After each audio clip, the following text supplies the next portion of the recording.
Mas, kalau mau foto tuh jangan diinjak bunganya ya. Sayang banget kan bunga seindah ini dirusak? Iya, gara-gara ulah para pengunjung tidak bertanggung jawab, hamparan bunga amarilis yang terletak di Dusun Ngasem Ayu, Gunung Kidul, Yogyakarta rusak parah.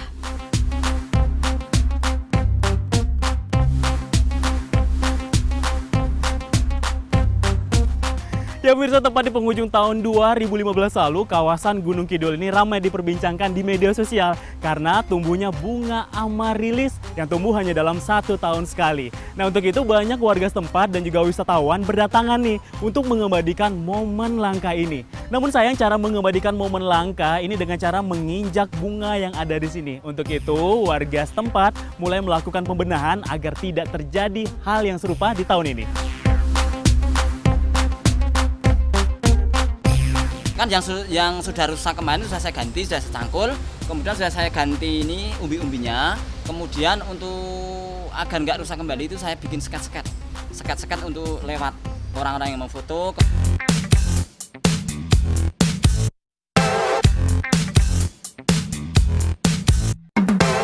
Dulu sebelum bunga amarilis terkenal di kawasan Gunung Kidul ini, warga setempat menganggap bunga ini berasal dari Afrika Selatan, merupakan gulma atau tumbuhan pengganggu.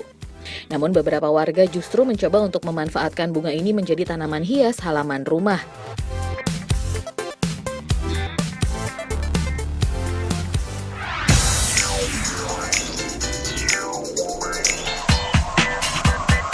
Berkunjung ke Yogyakarta nggak habis-habisnya mengulik lebih dalam tentang kota ini. Nah, biasanya wisatawan yang datang ke kota gudeg ini akan selalu berkunjung di kawasan-kawasan yang sudah terkenal. Kalau belum kenal tentunya belum sayang ya pemirsa. Coba deh bergeser sedikit dari kota ke arah selatan, tepatnya di Gunung Kidul. Ada banyak loh panorama alam yang ditawarkan di sini, salah satunya Pantai Timang ini.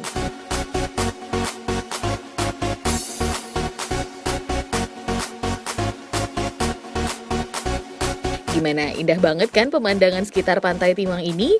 Nggak kalah hebat kok dengan pantai-pantai yang ada di luar negeri sana. Pantai ini tidak hanya menawarkan keindahan lautnya saja, ada banyak keseruan yang bisa menguras adrenalin. Nah, pemirsa di rumah, pernah nggak sih membayangkan menyeberangi pulau dengan menggunakan gondola kayu yang ditarik secara manual? Mendengarnya saja sudah pasti serem ya, apalagi menaikinya. Tapi ini beneran ada loh. Tuh, lihat kan banyak banget yang mencoba naik. Iya, wisata seperti ini hanya ada di Pantai Timang yang terletak di Desa Purwodadi, Gunung Kidul. Hanya dengan menggunakan gondola kayu atau kereta gantung tradisional, pengunjung ditantang uji nyali untuk melintas di atas laut dengan dentuman ombak yang menghempas karang. Gondola ini ditarik dengan tali tambang dari bibir pantai menuju sebuah pulau kecil bernama Pulau Watu Panjang. Walaupun banyak yang meragukan kekuatan gondola kayu ini, namun masih banyak pengunjung yang penasaran ingin menaikinya. Nak lihat view dia and then dengarlah pasal gondola ni. Memang menarik lah. Mula-mula rasa takut jugalah, tapi bila dah naik tu rasa sukalah. Senang, seronok. Ya. Rasanya macam takut pun ada, seronok pun ada. So dia lebih lagi rasa seronok lah tengok keindahan pantai dan tengah laut ni.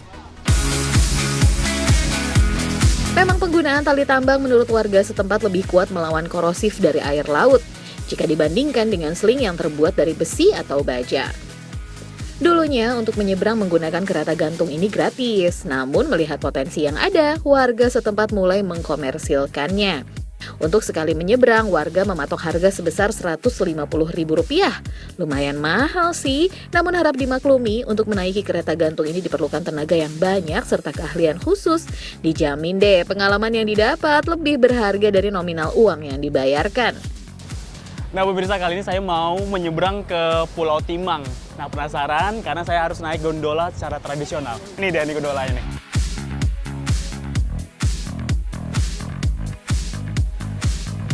Siap-siap mau menyeberang dengan menggunakan gondola kayu ini.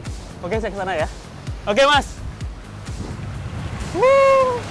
Ah! Woo!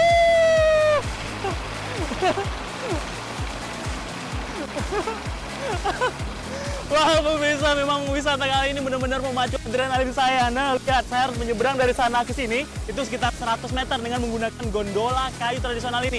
Dan yang ekstrimnya lagi, nih di bawah, melihat begitu ombak yang begitu besar, sama tuh batu karang.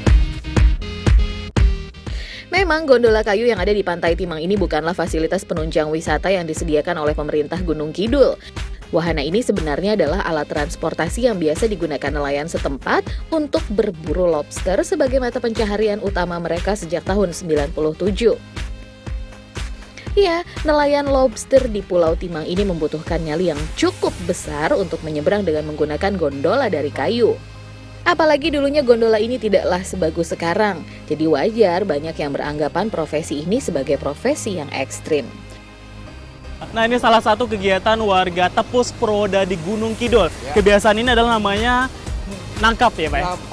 Penangkapan lobster. Nah, kali ini tepatnya di laut Pulau Timang. Nah, kasih mau langsung ke sana ya. Ayo Pak, kita coba ya, Pak, yuk. Cara pasangnya gini, Mas. Harus pakai ini, Pak.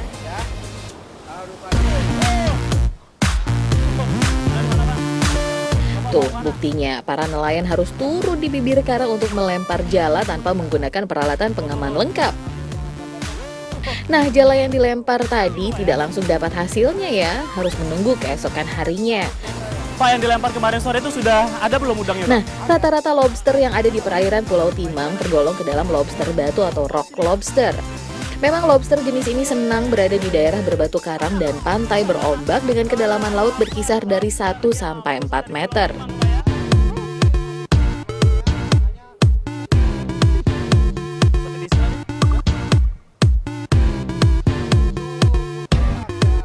Satu ekor gitu, Pak. Oke, Pak, ulang, Pak. Ya, gini Mas, kalau ini aturan masih misalnya ke ekspor, ini nanti putus 2 masih bisa ke ekspor tapi silang sama sini. Tapi kalau udah 3 ini nanti ngirimnya ke rumah makan. Oh, rumah makan. Nah, ngomong-ngomong rumah makan pemirsa, saya udah nggak sabar lagi nih ingin mencicipi kuliner lobster ini. Seperti apa? Yang segar ini, saya mau makan langsung ya. Oh, enggak, dimasak dulu. Oke, kita langsung masak nih, Pak ya? Ya. Oke, sip.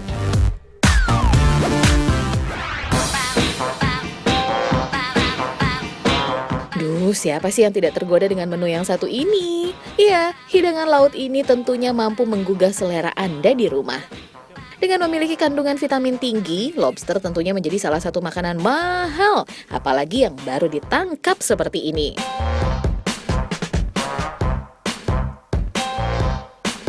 Namun siapa sangka, makanan mahal ini justru dulunya merupakan makanan warga kelas bawah di Maine, Massachusetts, dan bagi penduduk pinggir pantai Kanada pada abad ke-19. Selain itu, lobster juga dijadikan sajian bagi narapidana sebagai campuran pupuk dan digunakan untuk umpan ikan. Waduh, bener-bener nggak berharga ya pemirsa. Itu kan dulu, lain sekarang ya.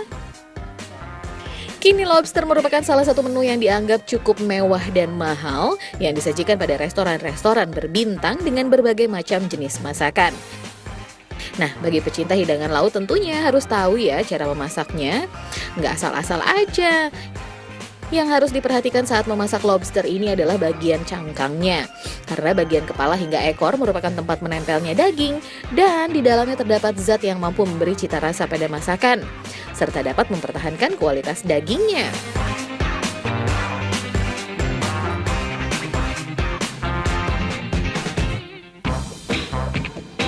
Untuk memasaknya pun cukup dengan bumbu yang sederhana saja ya, mulai dari cabai hijau, bawang merah, bawang putih, garam, dan gula.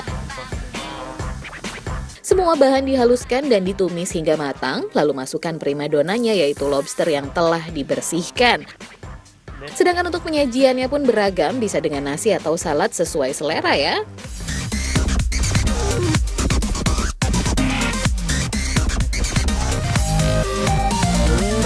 Harum, ini dia lobster cabai hijau. Ya, lobster ini memang lezat dan kaya akan manfaat. Mulai dari untuk mencegah stroke, untuk pertumbuhan tulang dan juga mempercepat pertumbuhan gigi. Namun bagi yang wanita nih, cocok sekali untuk menghaluskan kulit. Tapi ingat, makannya jangan terlalu berlebihan. Ini makan ya. Nah, setelah perut dimanjakan dengan makanan yang wena-wena, saatnya memanjakan mata.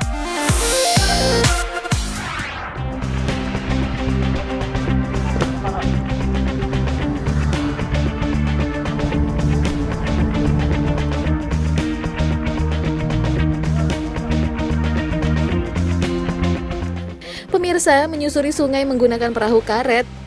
Sudah biasa ya. Tapi kalau sungainya mengalir di dalam gua, tentunya akan menjadi petualangan yang luar biasa mengasihkan sekaligus menegangkan. Ini dia Gua Pindul. Ya pemirsa, ini Gua Pindul. Nah, saya akan menjelajahi Gua Pindul ini sepanjang 350 meter. Nah, kabarnya di dalamnya ada stalaktit dan juga stalagmit terbesar di dunia. Penasaran nih, pengen tahu dalam ada apa aja. Ayo Pak. Gua ini merupakan salah satu gua yang memiliki rangkaian dari 7 gua dengan aliran sungai berada di bawah tanah. Kawasan wisata yang terletak di desa Bejiharjo, Karangmojo ini menawarkan sensasi petualangan berbeda. Selama kurang lebih 45 menit, para pengunjung yang datang ke sini akan diajak menyusuri sungai di gelapnya perut bumi dengan menggunakan ban pelampung atau lebih dikenal dengan cave tubing.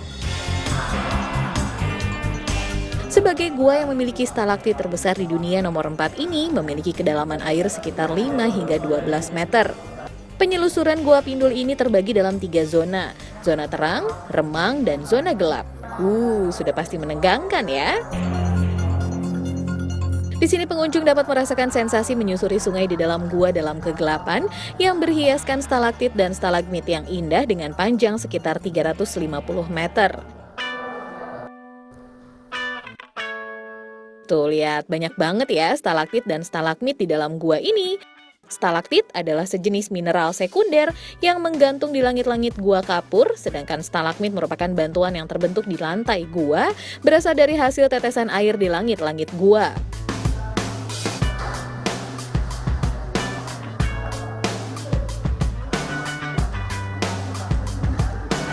Di tengah gua ada sebuah ruangan besar dengan lubang di atasnya. Warga setempat menyebut sumur terbalik. Cahaya surga yang berasal dari sinar matahari masuk melalui lubang ini membuat pemandangan semakin indah. Banyak pengunjung berenang dan lompat indah di ruangan ini.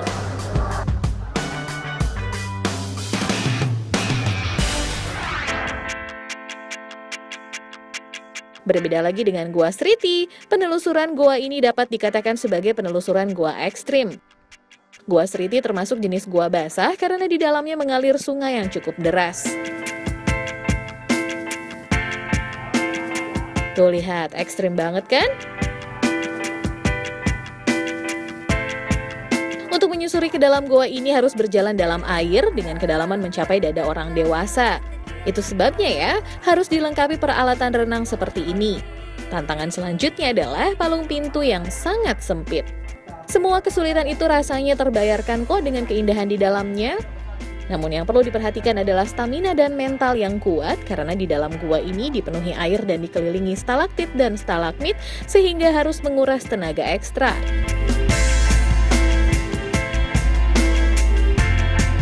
Gua Sriti merupakan gua bawah tanah dengan kedalaman 10 meter dari atas tanah dan panjang gua sekitar 100 meter dengan waktu tempuh sekitar 1 jam. Memang cara penelusuran gua seperti ini telah dilakoni nenek moyang kita dengan hanya menggunakan peralatan seadanya. Bagi mereka, gua dijadikan sebagai tempat berlindung dari gangguan cuaca, serangan binatang buas, dan serangan kelompok manusia lain.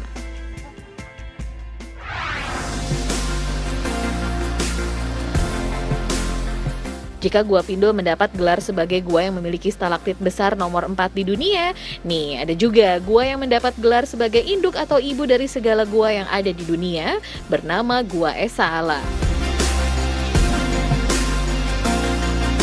Esa Ala sendiri merupakan nama dari salah satu daerah di Provinsi Mine Bay yang berada di negara Papua Nugini. Wilayah ini berbatasan langsung dengan Provinsi Irian Jaya di Indonesia. Gua Esa Ala yang memiliki lebar mulut gua lebih dari 400 meter ini belum tereksplorasi secara menyeluruh. Gua ini menjadi salah satu tujuan wisata ekstrim bawah air di Papua Nugini.